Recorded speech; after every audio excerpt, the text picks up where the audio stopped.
This morning, a major setback for Bryan Kohberger's defense. Multiple new rulings from the judge set to oversee this quadruple murder trial, knocking down all of the defense team's efforts to get key evidence tossed out. This is State v. Kohberger. Cell phone and email records, surveillance footage, even Kohberger's past Amazon purchases potentially all now fair game for prosecutors. But most significant of all, the judge refusing to toss out DNA evidence linking Kohberger to the crime scene, including DNA investigators found on the button of a knife sheath left near the bodies of two victims, a statistical match to a swab taken from Kohberger's cheek during his arrest in 2022.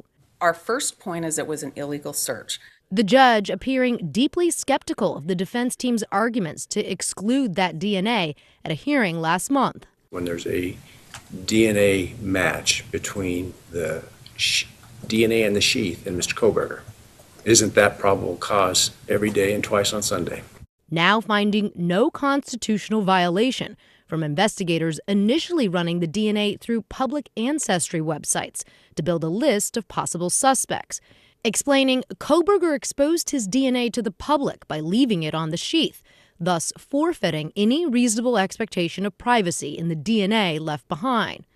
The judge similarly not persuaded that investigators couldn't sift through the trash outside his parents' home once they zeroed in on him, saying, by throwing away an item of trash containing his DNA, defendant cannot object to the testing of that DNA.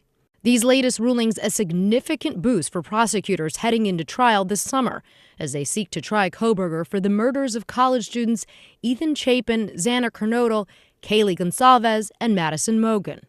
The judge also throwing cold water on the defense team's claim that law enforcement misrepresented the account of a surviving roommate, finding her statements to police remarkably consistent, but if not, then fodder for cross-examination.